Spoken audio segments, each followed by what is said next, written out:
All right, so hey, we're here to talk about Ampere's law. Okay, so that's another way of calculating magnetic field strength, like the Biot-Savart law. Let me just kind of show you what it is. Frankly, it's one of those things that usually, like with equations and formulas and stuff, I've got some idea of how the scientists came up with it. When I look at Ampere's law, I'm like, how the heck did this guy come up with this? He must have just been like tinkering around with the math and noticed this. Anyway, it's strange. Let me show you Ampere's law. It goes like this. Let's say that I have a wire, okay? Let's say that we put it right here. And we'll say, hey, the current then, let's just say for sake of argument, the current's coming out of the page towards us, okay? So if I was gonna draw this, you say, we know the magnetic field lines, to figure out which way they go, I take my right hand, right? I'll do it over here. That's a little better angle for you, okay? The current's coming out of the page towards you, so I would take my right hand, grab the wire with my thumb in the direction of the current, right? Thumb going along the wire in the direction of the current, right? And the way my fingers curl around, that's the way the magnetic field lines loop around the wire, right? So I should have field lines, if I draw this here, I can say, hey, there's my wire. I'll draw a little dot here, label it I, to show the current is coming out of the page towards me, right? Okay. This marker is no bueno. Is this one any better? It almost has to be, doesn't it? After that one. There we go. So my current's coming out the page. You see, look, grab the wire, thumb in the direction of the current, loops around counterclockwise, draw my magnetic field lines. Now we know that those magnetic field lines that are going around here counterclockwise, we know that we're going to draw them continuing outward, the field, yeah. And you know the field's got to get weaker the farther out we get, which means the field lines have to get farther apart. So I might draw the next field line like way out here, right? Okay, and another one like way the heck out there or something, right? There's my field. Now, let's try to find the field strength some distance away from the wire. Okay, we'll say maybe try to find the field at a distance, maybe like out here at some distance A away from the wire. All right. So let me show you Ampere's law. I'll jot it down and then we'll talk about what it means. Ampere's law goes like this. I'm going to take a look at the integral of my field strength, my field vector dotted with a path vector. Okay. Now on the AP formula sheet, they write this as dl, a little d length. Okay, but because the path I'm going to take is often going to be a curved path, I usually use an S for arc length, so b dot ds, but your choice. Either way is fine, I guess. It's on the formula sheet this way, I can also write a PDL. Okay, so now this path, right, I'm going to go ahead and what I'm doing here is I'm going to choose a path, okay? And when I do that, I'm going to take the dot product of the B field vector and that little bit of path. Now, when I choose this, and this is kind of interesting, and when I choose this path, I'm going to make it a closed path. All right? So this symbol means I'm doing a path integral, and I'm going to go around adding up and end up back where I started in a closed path. Okay? And I'm looking at the B field dotted with a dot product with this little length. So in this case, for example, here I have this current coming out of the board. I might choose to make a curved path going around like this, right? Hang on just a second. I should have done this when I drew my diagram. Yeah, that's what I thought. Okay.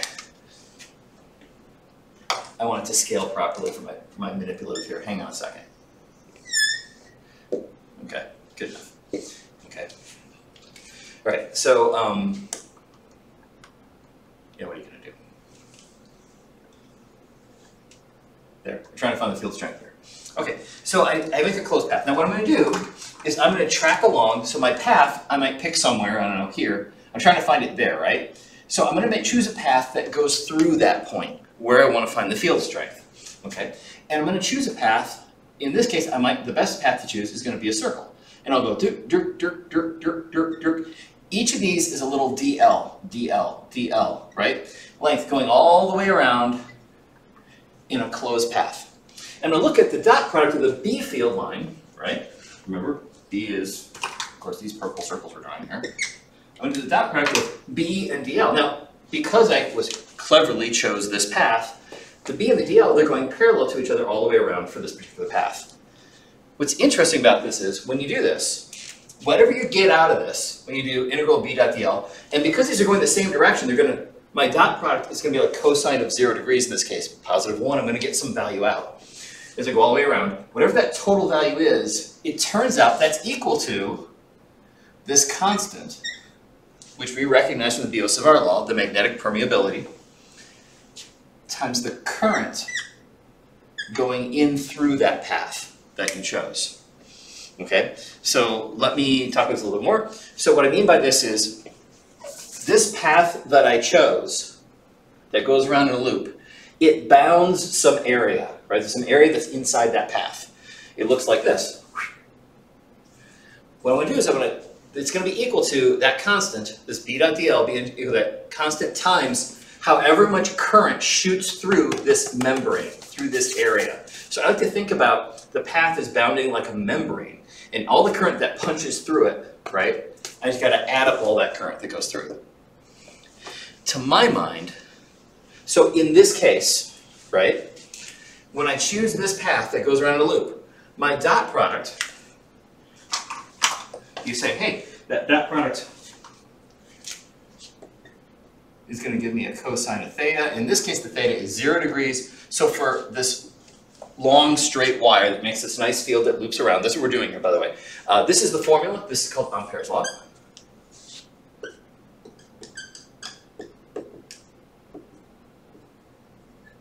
If I apply it to this specific case of a long wire,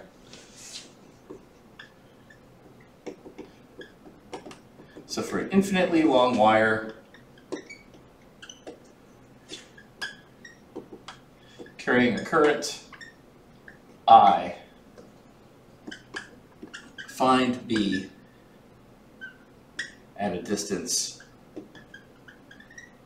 A away from the wire, right?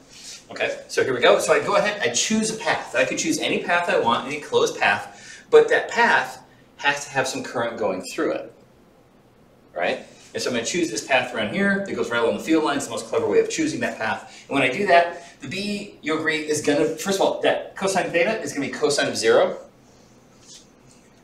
And so you say, hey, cosine of, which is just going to be 1. Does it make sense to you that the B field is uniform all the way around here? Well, yeah, because by symmetry, we're the same distance away from the wire. It makes sense. It's going to be a constant, so that B would pop out of the integral. So what am I left with? The integral of dl, right? You say, what's the integral of dl? That's just the length all the way around. What's the length all the way around here at a distance a out in a circle? You're like, well, that's just the circumference. And you say, hey, the circumference, that would just be 2 pi r. Well, the radius is a here in this case, so 2 pi a. So I'm left with just b times 2 pi a. On the other side, I've got this constant mu naught times however much current punches through this membrane. Well, there's just this one current flowing through that wire, right? It's just I in this case, the current in that wire. I'll show you a case later where it's not I. And so, now look, with the 2 pi a over, hey, look, my B field is mu naught I over 2 pi a.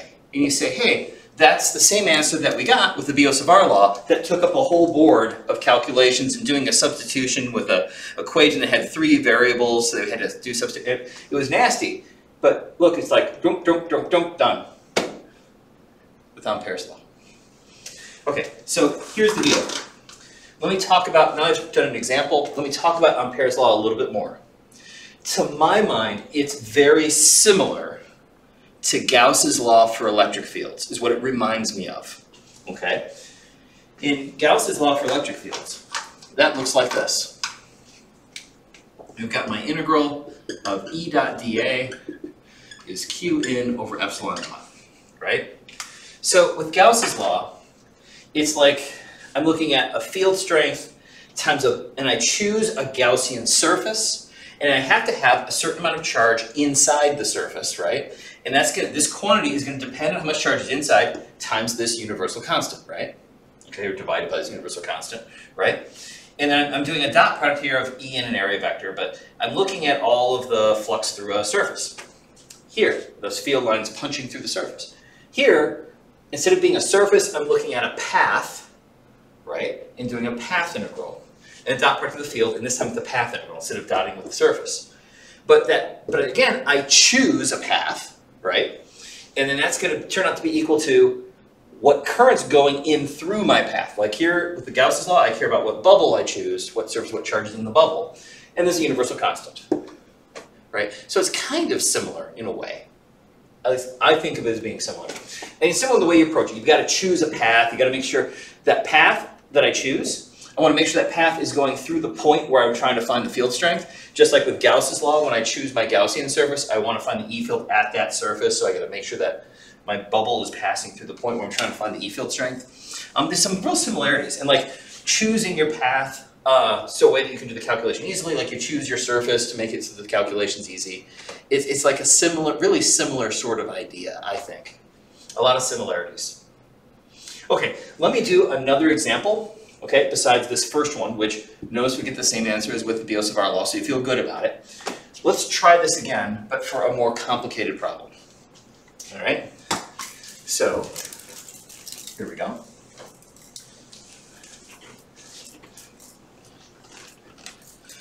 So I'm using Ampere's law now. This time, we're going to do it for us. Yeah, let's do it for a solenoid next. Okay, so a solenoid, you might remember, is a helical winding of wire. Okay, so it's not a I shouldn't say it's a spiral because like the radius isn't changing, right? Spirals think spiral in or whatever, but it's this shaped like a DNA helix. It's like a spring shaped wire. I'm going to run current through. Normally, if I'm going to make an electromagnet, I'd have some material that has a mu value that's bigger than mu naught, like some iron in there, or nickel or cobalt or alloy. But anyway, but the point is, say I've got this solenoid shape. I'm going to draw it like this. Here is my core that I'm going to wrap the wire around. Okay, so then here comes the wire. Right? Okay. And I'm going to run my current through the wire. Yeah? Makes sense? Okay. Now, I don't know why I'm drawing this picture vertically instead of, I normally draw this horizontally. It's okay. It's freaking me out a little bit though. So my current's going to kind of come in and it's going to wrap around and around and around and around and around. And the current's going to flow out this way. And maybe my goal, so if I draw in the field this way, if I were to grab the wire here on the near side, grab it with my thumb in the direction of the current, I can see that inside the coil there, the field lines are going to go up. So this is going to make a magnetic field that shoots up through the coil, right? Through those loops, okay? And it kind of comes out here, right? Inside, it's nice and uniform, the field that this makes. And then it kind of spreads out here. Now these field lines, you remember magnetic field lines always make complete loops. So these are going to go out and then they're going to come back in. But out here, they're swooping way around, right? So what's your field strength going to be like out here? Well, there the field lines are really far apart, right? Yeah? And so out here, we could say that the B is approximately 0. Now, the longer I make this coil, the further out those guys have to swing around, right? How long would this have to be for the B field to actually be 0 out here? Well, it would have to be an infinitely long solenoid then. Okay? If this was infinitely long, then we could legit say the B field out here is 0. But it's small enough that we can approximate it to 0. Okay? Now, here we go. So our goal is we really want to find the B field inside the coil. Remember, we coil things so we can make a strong field through the middle. That's what we really care about anyway, is how big is the field here. So our goal is, say maybe like right at the heart of the solenoid, right there. How big is the B field there? Okay? All right, maybe that's what we're trying to find. So, here we go. Ampere's law. This says I have to choose a closed path to solve for that B field strength, right? You say, now wait a minute, I want to make sure that path, because I'm going to be doing B.dl and I'm trying to get the B by itself, that B it better be the B I want, the B there. So my path has got to go through the middle of the solenoid, right? Okay, and it's got to be a closed path. It's got to loop around back on itself, yeah? And that path has to have, whenever I close the boundary on my path, it's got to have current punching through it, right? Okay, through that boundary, right? That current that passes in through it, okay? So the clever way of doing this, you're like, well, I'm trying to find the B here. I better make my path go parallel to that so that I can add it up and get what it is. So I have cosine of 0 and I can add it up, yeah?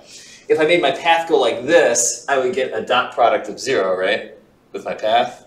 And the B would drop out of that term and I couldn't calculate it. So here's the path we choose. You ready?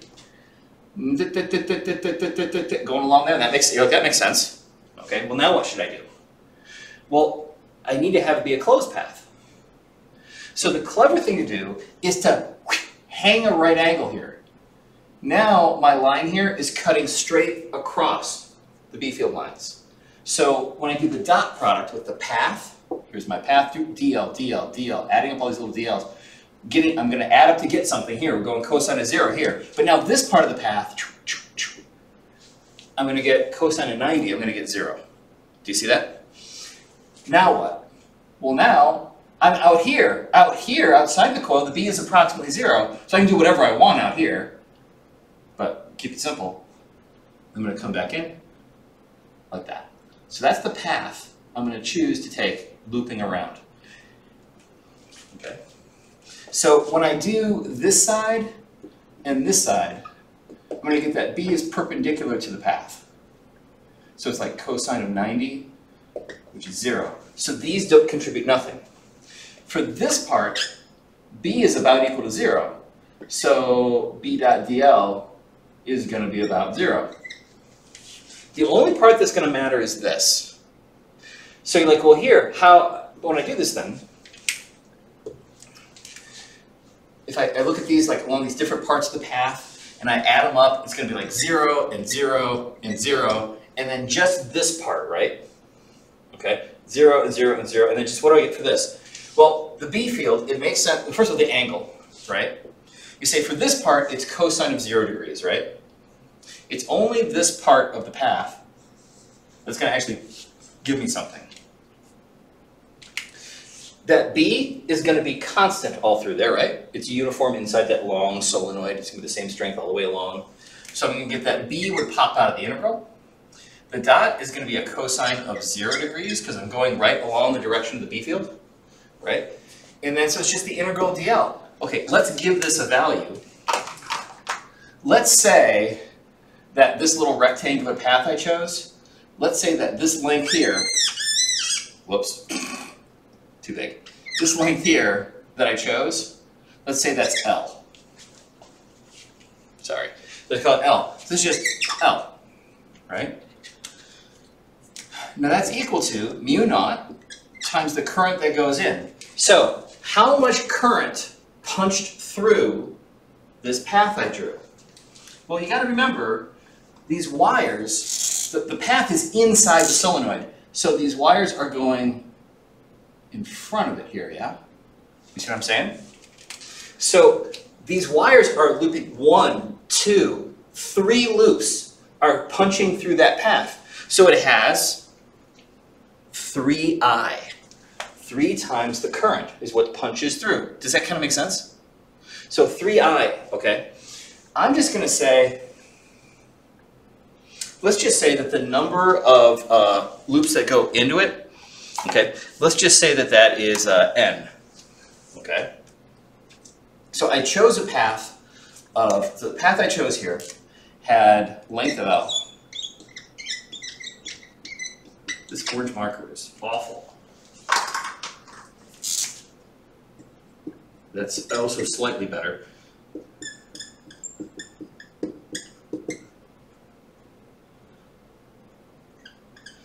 Okay, and with, I'm going to say capital N loops passing through it. Maybe this marker isn't better. Can you read that on the camera? well, it's a good thing you know what it says, with length L and with N loops passing through it. So the current that went through then was N times I. Does that make sense? The current is I through here, and I got 1, 2, 3 I's passing through. Okay? So if I do that, right? You ready? What do I get here? B, that's just going to be what? B times L equals mu naught Ni. And so what I'm going to do here, my B then, let's move the L over. Mu naught N over L times I. All right? And you say, okay, that's it. That's my formula for the magnetic field at the strength center of a solenoid. Hey, mu naught, technically, that's the value for empty space, for vacuum. And for air is about equal to that, right? 8.85 times 10 to the negative. What am I saying? 4 pi times 10 to the negative 7, right? Tesla meters per amp. 4 pi times 10 to the negative 7 is that universal constant. It's on the formula sheet, right? On the AP formula sheet on the table of constants. Right there, yeah. 4 pi times 10 to the negative 7, vacuum permeability. Okay, but if I actually had this wire wrapped around a metal bar, I'd have a bigger mu value, right? A bigger permeability. It wouldn't be mu naught, it would just be mu, right? Anyway, but this is like how you make an electromagnet, right? So we care about this derivation, right? Okay, and it's not bad, right? Boom, boom, boom. You just have to remember this is the path, the winning path for calculating it. Okay, now this N over L, check this out, because this is kind of cool.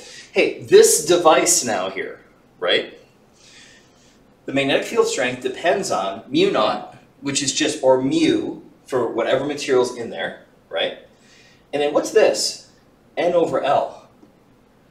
This is how many loops punched through for that much length of wire. Loops per length.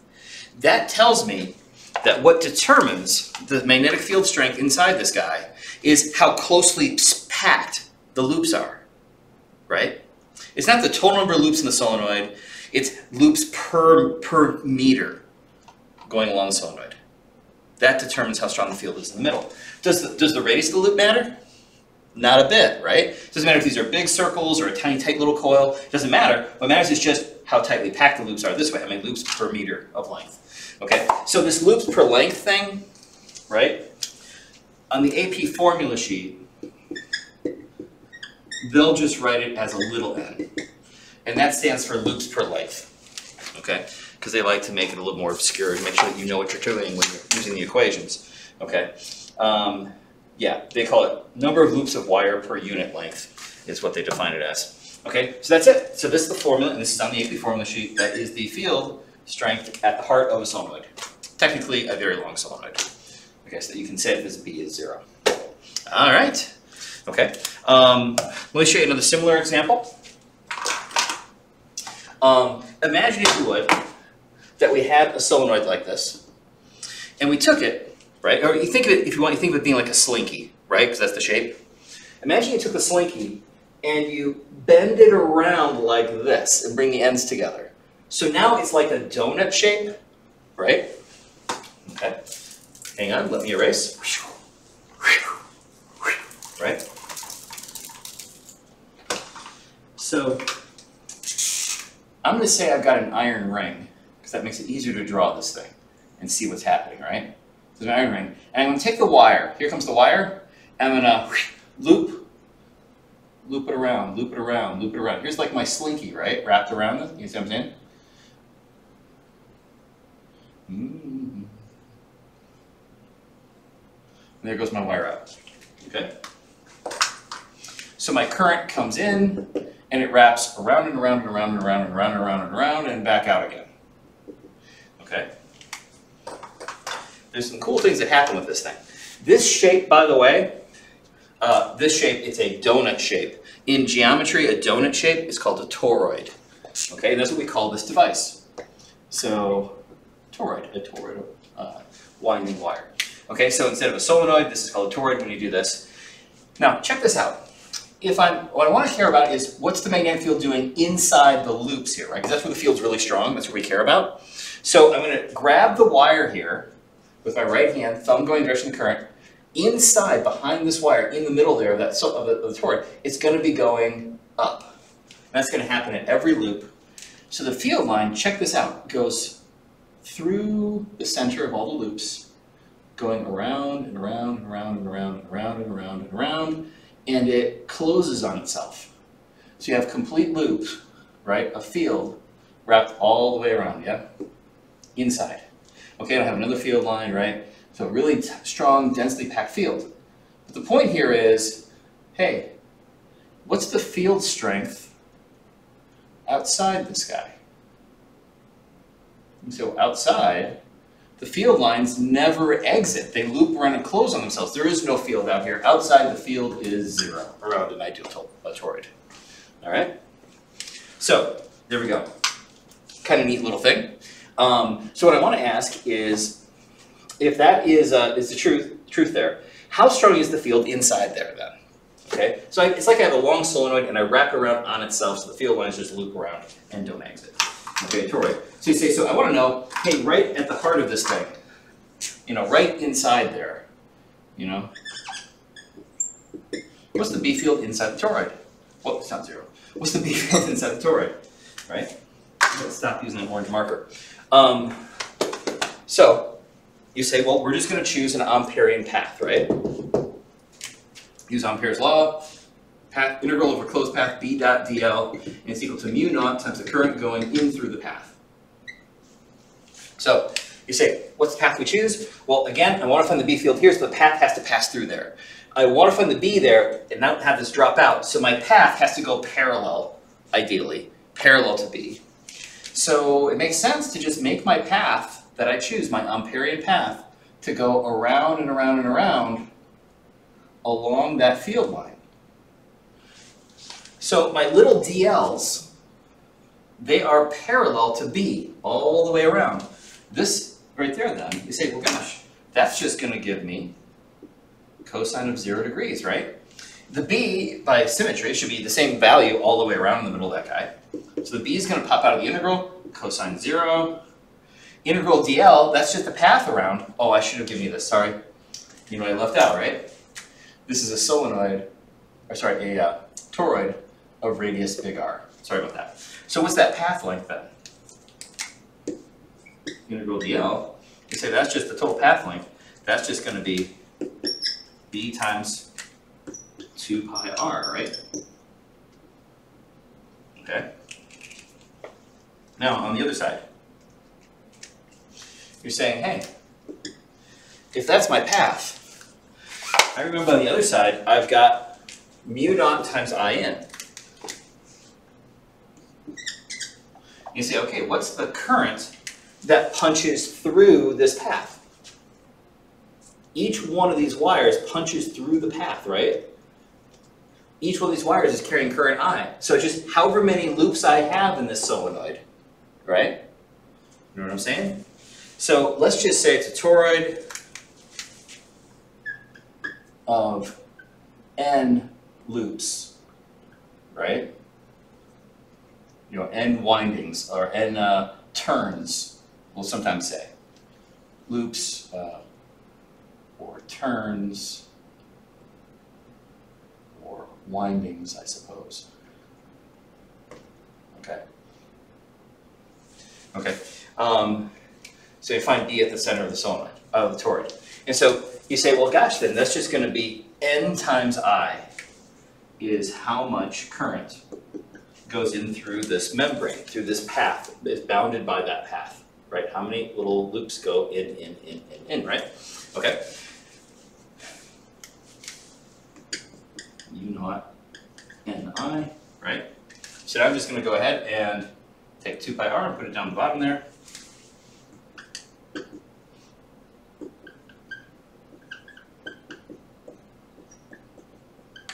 Okay. But here's the thing. I could write it like this, but you remember how we wrote the solenoid in terms of loops per length? And we called that little n? Well, you know what this is. This is the total loops, and this is the total length all the way around. So I could just talk about my loops per meter along the path. I could just write the n over the 2 pi r, if I wanted to, as mu naught Ni, couldn't I? You would think so, right?